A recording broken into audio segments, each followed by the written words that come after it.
नमस्कार श्रोते हो, इरा ब्लॉगिंग मराठी या युट्यूब चॅनलवर सर्वांचे स्वागत. आजच्या व्हिडिओमध्ये आपण ऐकणार आहात का भुललासी वरलिया रंगा ही कथा. हॉस्पिटल बाहेर अंकितला रडू कोसळलं आणि आजूबाजूचे सर्वजण त्याच्याकडे बघू लागले. लांब उभे असलेले त्याचे वडील घाबरतच त्याच्या जवळ आले आणि म्हणाले, काय झालं आईला? डॉक्टर काही म्हणाले का? डोळे पुसत अंकित म्हणाला, आई बरी आहे, आज सोडणार आहेत. वडील गोंधळले. सगळं ठीक झालं असताना हा अचानक का रडू लागला?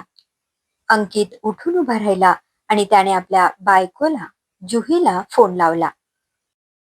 हॅलो, कुठे आहेस? हेअर सलून मध्ये आहे. बोटॉक्स करते आज. आज संध्याकाळी आईला डिस्चार्ज मिळणार आहे. घरी थांब. ते शक्य नाही. संध्याकाळी माझी स्किन केअर स्पेशालिस्ट कडे अपॉइंटमेंट आहे. अंकितने राग गिळत फोन कचकन एंड केला. वडिलांनाही हेच अपेक्षित होतं, पण अंकितच्या अशा रडण्याचं कारण त्यांना कळेना. त्यांनी अंकितला बाजूला नेलं आणि विचारलं, तू रडत का होतास? अंकितला कंठ पुन्हा दाटून आला. त्याने एकच शब्द उच्चारला, कल्याणी. तिचं नाव ऐकताच वडिलांना आतून गलबलून आलं. आज किती दिवसांनी अंकितच्या तोंडून तिचं नाव ऐकलं होतं. तिच्या पावली लेकच घरी आली होती, अंकितची बायको बनून. बाबा, औषधं घेतली का? कंटाळा करू नका हा, नाहीतर मी बोलणार नाही तुमच्याशी. आणि आई, हे काय? तुमच्या केसांना काय झालंय? थांबा, संध्याकाळी मीच माझ्या हातांनी मालिश करून देते. तिच्या असण्यानेच घरात एक चैतन्य असायचं. आजूबाजूला नव्या सुनांचे इतके किस्से ऐकायचे की आपल्या एकुलत्या एक मुलाची बायको कशी निघेल याची त्यांना धडकीच भरली होती. पण कल्याणी आली आणि ते स्वतःला नशीबवान समजू लागले. खर तर कल्याणी मोठ्या पगारावर नोकरीला. दिसायला थोडी सावळी होती, पण तिच्या चांगुलपणाने तिचा सावळा रंग उजळून निघाला होता. सावळ्या रंगाची माणसं मायाळू असतात, असं ते सर्वांना सांगू लागले. तिची ही वाक्य अंकितच्या वडिलांच्या कानात घुमत होती. एक वेळ अंकित घरी नसला तर काही वाटत नसे, पण कल्याणी नजरेआड झाली की त्यांना नको नको व्हायचं. पण अंकितचं एक चुकीचं पाऊल आणि कल्याणी कायमची दूर गेली. तेव्हापासून स्वतःच्या मुलाशी त्यांनी सुनेच्या प्रेमापोटी अबोला धरला होता. पण आज अचानक अंकित आणि कल्याणीचं काय बोलणं झालं ज्याने अंकितला रडू कोसळलं? मुळात कल्याणीने त्याच्याशी का संपर्क साधला असेल? घरी गेल्यानंतर अंकित आणि वडिलांनी आईला तिच्या खोलीत सोडलं आणि आराम करायला लावला. वडिलांनी घरात चहूकडे पाहिलं आणि स्वतः किचन मध्ये गेले. बायकोसाठी सूप बनवू लागले. वडिलांना असं बघून अंकितला जुहीचा प्रचंड राग आला. अपराधीपणाने त्याचं मन पूर्णपणे कलुषित झालं होतं. स्वतःच्या पायावर धोंडा मारून घेतल्याने दुसरं काय होणार? 4 वर्षापूर्वी अंकित आजही ऑफिसमधून यायला उशीर. कल्याणी तुझ्यासाठी जागी राहते, तिलाही ऑफिस असतं. तुझ्यामुळे तिला झोपायला उशीर होतो. सासूबाई कल्याणीची बाजू घेऊन मुलाला रागवत होत्या. असू द्या आई, ऑफिसमध्ये काम असेल महत्वाचं. सुनबाई, इतकाही समजूतदारपणा बरा नाही. नवऱ्याला बोलत जा जरा. सासूबाई स्वतःच्या मुलाला सोडून सुनेची बाजू घेताय बघताना कल्याणीला हसू येत होतं. पण आता हे कायमचं होऊ लागलं. एके दिवशी कल्याणीला ऑफिसमधून लवकर घरी यायची परवानगी मिळाली. घरी पाहुणे येणार असल्याने कल्याणी लवकर ऑफिसमधून निघाली होती. बाजारात सामान खरेदी करतच 6 वाजून गेले होते. कल्याणी तिच्या स्कूटरवर असल्याने जाता जाता अंकितला सोबत न्यावं असं तिच्या मनात आलं. अंकित ऑफिसच्या गाडीने ये जा करत असल्याने त्याच्याजवळ गाडी नव्हती. कल्याणीने पिशव्या सांभाळत अंकितच्या ऑफिसकडे गाडी वळवली. त्याला सरप्राईज म्हणून त्याला आधी कळवलं नाही. ऑफिस बाहेर जाताच तिला अंकित बाहेर येताना दिसला, पण तो ऑफिसच्या गाडीत बसलाच नाही. मित्राला काहीतरी सांगून तो पायी पुढे निघाला. तोंडावर रुमाल बांधला. कल्याणी त्याच्या मागोमाग गेली.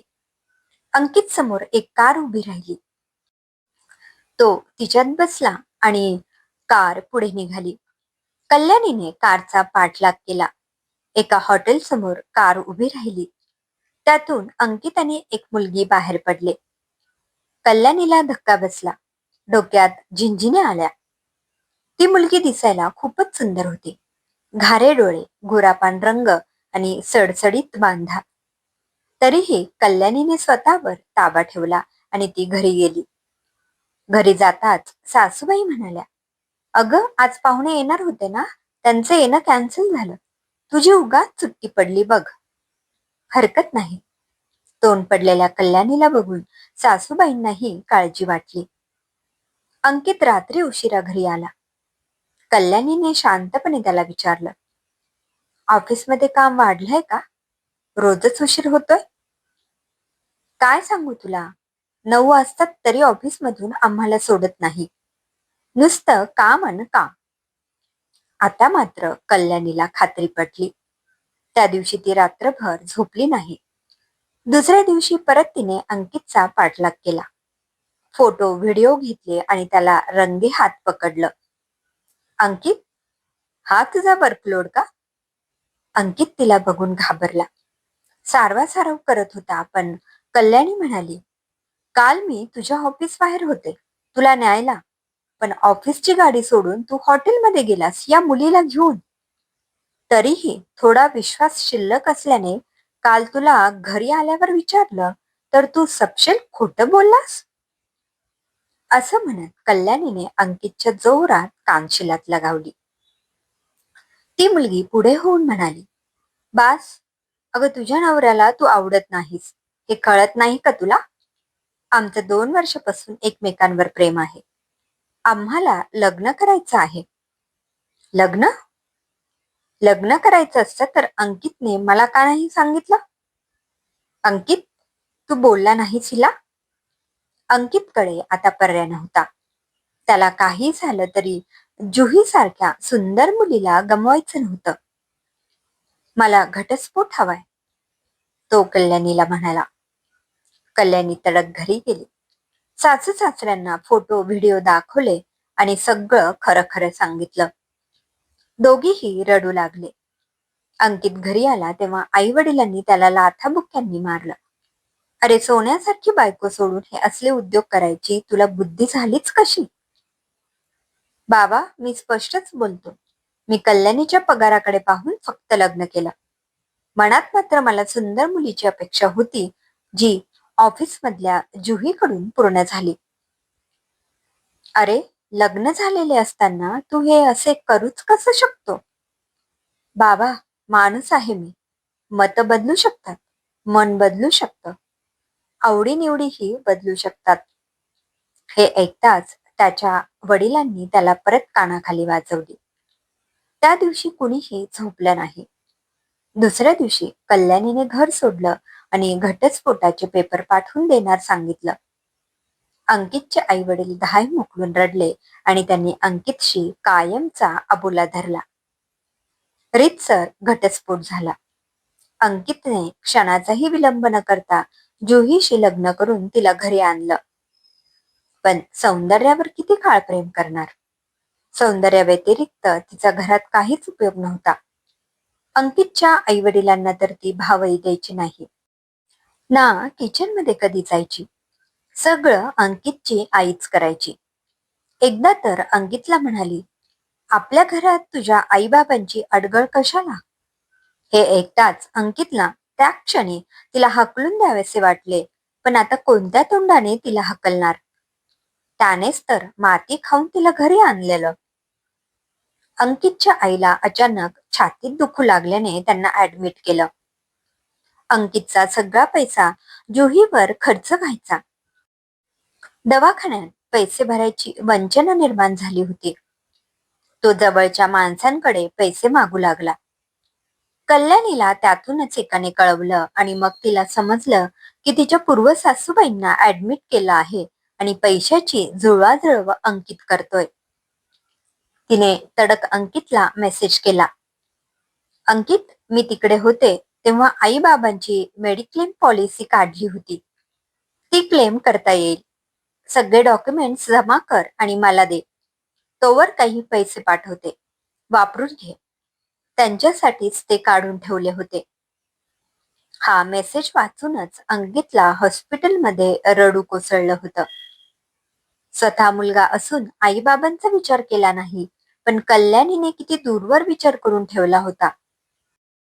दुसरीकडे ती जुही, तिला माझे आई वडील अडगळ वाटतात.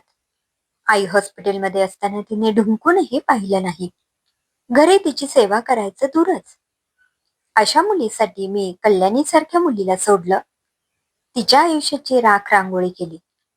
त्या क्षणी त्याला स्वतःच्याच गालात मारून घ्यायची इच्छा झाली होती. पण आता वेळ निघून गेली होती.